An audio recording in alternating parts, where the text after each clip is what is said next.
Let's dive right into this explainer, covering one of the most unbelievable stories of human resilience we've ever seen.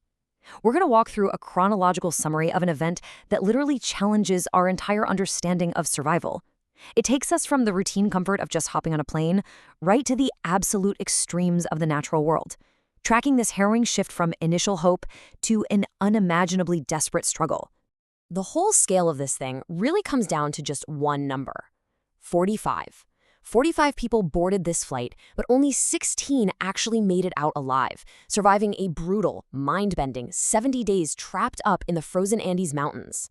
Section 1, Flight 571 goes down. So, picture October 12th, 1972. It starts off completely normal. The plan was just a routine 3-hour flight taking a rugby team along with their friends and family from Uruguay to Santiago, Chile. But the reality? Up in the Andes, they hit severe turbulence and blinding clouds. The pilots made a huge mistake and started their descent way too early.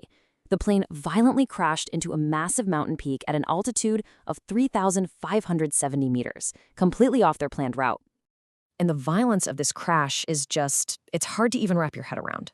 When they struck the mountain, the wings and tail were totally sheared right off the fuselage. What was left of the plane slid down a steep glacier at a terrifying 350 kilometers per hour. It dropped 700 meters before violently slamming to a stop in the deep snow. Section 2. Fading Hope in the Snow. Once the snow settled, 33 survivors actually crawled out of the wreckage. But here's the kicker. They were totally unprepared. Most of these passengers grew up on the coast. They hadn't even seen snow before, let alone felt minus 30 degrees Celsius temperatures. Dehydration kicked in immediately, but they got incredibly inventive. Survivor Fido Strauch came up with a genius system. He grabbed a metal sheet from the wreckage, used it as a solar collector to melt the snow, and then caught the tiny droplets of water in empty wine bottles just so they had something to drink. Okay, so they had some water, but food was basically non-existent. We're talking a few chocolate bars, a tin of mussels, and some nuts for everyone. To stretch this out, survivor Fernando Parado actually ate just a single chocolate-covered peanut over 3 excruciating days. 1 peanut over 3 days. Imagine having that kind of discipline while you're literally freezing and starving to death. During those first 2 weeks, the psychological toll was just devastating. They tried making giant SOS signs out of suitcases. They screamed at planes flying miles above them, but they just blended right into the white snow.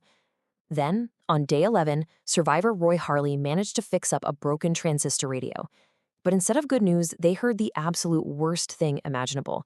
The official search was canceled. The world had completely given up on them. Section 3. Impossible Choices to Survive. Now we reach the darkest turning point, where they realized that waiting for rescue was literally a death sentence. They'd already tried eating the cotton and leather from the plane seats, which obviously just made them sick. And up at 3,800 meters, there are no plants, no animals, nothing. Stripped of absolutely all options, medical student Roberto Canessa brought up the unimaginable. To stay alive, they made the agonizing decision to consume the remains of their friends and family who had died in the crash. It was a choice born purely out of absolute raw desperation. And you'd think it couldn't get worse, right? But nature wasn't done with them. On day 16, a massive avalanche hit in the middle of the night. It buried the fuselage and suffocated 8 more people in the pitch black. It took them days to dig themselves out, and by then, only 19 survivors were left alive. By the time they actually started their final escape plan, that number had dropped to just 16. Section 4. The 10-day trek. Knowing nobody was coming for them, Fernando Parado, Roberto Canessa, and Antonio Vizintin decided to make one desperate push west toward Chile. But here is the fatal flaw in their plan. They were acting on a massive geographical error. Before he died, the co-pilot swore they had passed a specific waypoint. So the guys thought the green valleys of Chile were just a quick hike over the western ridge. The grim reality? They were actually stranded 89 kilometers to the east, right in the absolute middle of the deadly Andes. And look at how wildly unequipped they were for a high-altitude expedition. I mean, an 18-year-old survivor literally used a sewing kit to stitch together a sleeping bag out of airplane insulation. Parado put on 3 pairs of jeans, 3 sweaters, and wrapped his feet in plastic shopping bags to fight the cold. They had no map, no compass, hardly any oxygen, and 0 actual climbing experience. So they start climbing, and they are slipping back half a step for every step forward. It took them 3 agonizing days just to summit the peak.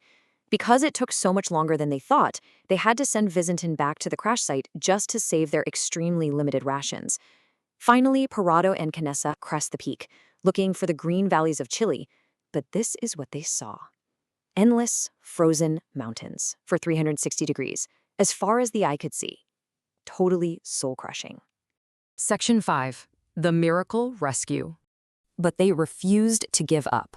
Way off in the distance, they spotted 2 peaks without snow and just started walking toward them. After 9 totally exhausting days of hiking, they finally found a valley with a river, and across that river, a farmer on horseback. The water was way too loud to shout over, so the next day, the farmer came back and threw a rock across with a pencil and paper attached. Parado wrote down a desperate plea. "I come from a plane that fell in the mountains. We have no food. We are weak. Please save us." From there, everything sped up. The farmer read the note and rode his horse for 10 straight hours to reach a town and alert the army. By day 70, military helicopters were actually flying into the Andes. Using Parado's directions, they found the wreckage and rescued the remaining 14 survivors waiting at the crash site. What Parado and Canessa accomplished was literally impossible. Running on nothing but the pure will to live, suffering from altitude sickness and extreme malnutrition, they hiked 61 kilometers across one of the deadliest mountain ranges on Earth. By the time they found help, Canessa had lost half his body weight. He was down to a skeletal 44 kilograms. Wrapping up this explainer on the miracle of the Andes, we're left with a deeply chilling thought about the hidden limits of human resilience. This isn't just about a plane crash, right? It's a testament to the absolute extremes humans will go to when all hope is gone. It really makes you wonder, if you were stripped of everything and pushed to the absolute edge, what would you be capable of to survive? Thank you so much for joining me on this incredible journey today. Keep exploring, keep questioning, and I'll see you next time.